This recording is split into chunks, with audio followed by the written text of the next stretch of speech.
네, 수고 많으십니다. 인천 연수리 정일영입니다. 그 총재님, 네.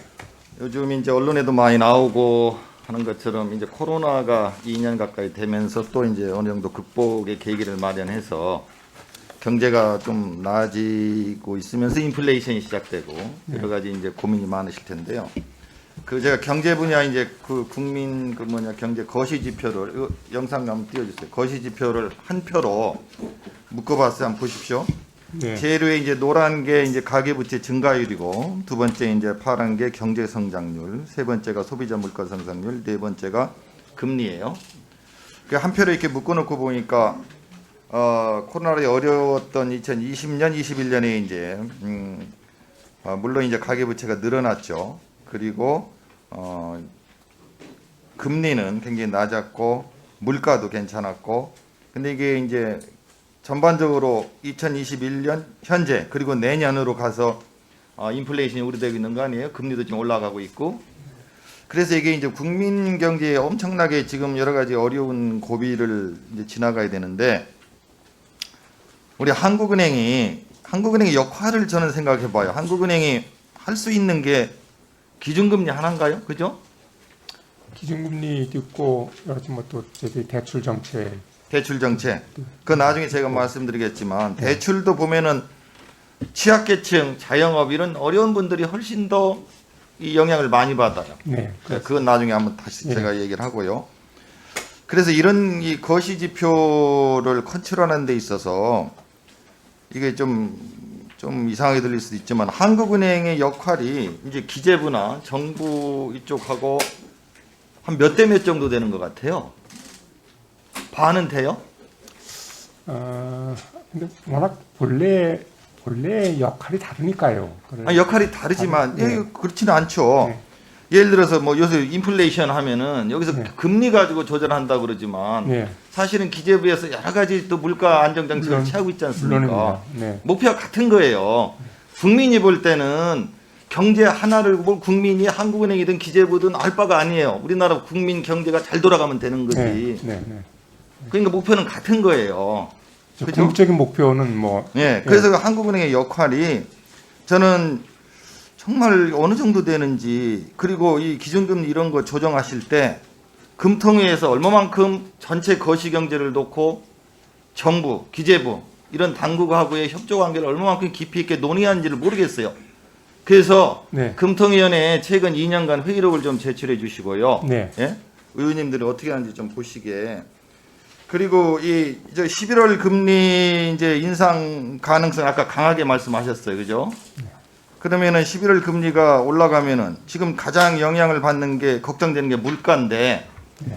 물가는 어느 정도 잡힐 걸로 보세요? 근데 물가는 말씀이죠. 뭐 잘 아시듯이 사실은 이제 통화 정책의 물가 대응은 주로 이제 수요 측 요인에 의한 물가 상승 압력에 이제 주로 저희들이 물론 알아요. 근데 지금 이제 최근에 공급망 물가 애로가 더 상승은 강하다는 것도 알고 워낙 있고. 공급 측 요인에 강해가지고 예. 저희들이 그 금리 대응이 물가에 영향을 줍니다만 당장 가시적인 어떤 근데 총재님, 우선 이제 기준금리를 올리면 네. 물가를 좀 이렇게 억제한다는 효과는 있겠지만 경기 활성화에는 도움이 안 되잖아, 그죠? 아무래도 이제 경기에는 좀 제약을 주는 거죠. 그렇죠. 네. 근데 이제 총재님 한국은행에서 볼 때는 일단 물가가 중요하다고 보고, 경기에도 제약을 주겠지만 그 제약을 주는 게 그렇게 크지 않고 오히려 저금리가 오래 갔을 때 부작용이 더 크다. 그렇게 보는 거예요. 그러면은 우리 총재님 스태그플레이션의 가능성에 대해서는 어떻게 보세요? 네, 스태그플레이션은 그야말로 이제 경기 침체하는 과정의 예, 물가 예. 상승 아니겠습니까? 예. 이제 최근의 상황은 소위 이게 그 세계 경제가 전형적인 스태그플레이션 겪은 게 70년대 아니겠습니까? 석유 파동 이후 때인데 이제 그때하고는 좀 다른 게 물론 지금의 글로벌 물가 상승세가 공급지 요인에 의한 것이 물론 크긴 합니다. 그렇지만 최근에는 또 수요 측 요인에 의한 수요 측 압력에 의한 물론 이제 공급에 여러 가지 때문에 애로가 생기고 수요는 네. 또 갑자기 그다음에 늘어나고. 또 성장세가 지금 좀 견실한 성장세를 세계 각국이라든가 저희 나라도 마찬가지고 그래서 근데 총재님 스태그플레이션으로 죄송한데 볼 시간이 수는- 약하니까 네, 아까 지금 세계 경제 그 말씀하셨잖아요. 네. 근데 지금 미국이든 다른 주요 선진국들이 경제 성장률을 당초 예측치보다 지금 낮추고 있잖아요. 네. 그러니까 세계 경제도 그렇게 낙관할 상황은 아니지 않습니까? 낮춰도 여전히 저희들은 물론 이제 그 변사- 기저 효과가 있으니까 기저 효과로 봐야 되겠죠 어느 정도. 뭐 그럼 기저- 우리 총장님은 예.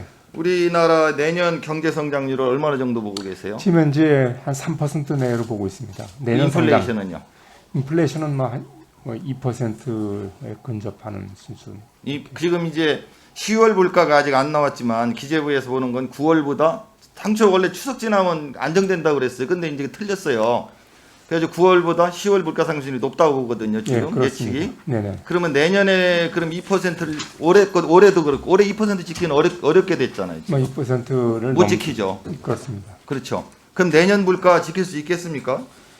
내년 물가는 저희들 같은 뭐 이례적인 요인도 물론 있겠습니다만 그런 걸 이제 저희들이 현재 예측 가능한 범위 내에서 보면 물가의 상승세가 저희들의 목표 수준 언저리 유지할 수 있을 거다. 총장님 보는데 저 보시면은 아실 거예요. 주변에서 보면은 이 장바구니 추석 때 그렇습니다. 지역에서 많은 우리 주민들한테 그렇습니다. 물가 못 잡는다 많이 혼났어요. 그렇습니다. 예. 지금 뭐 달걀, 돼지고기 뭐 이런 거 거기다가 이제 해외에서 들어오는 석유, 경유, 휘발유 이 석유류들 있지 않습니까?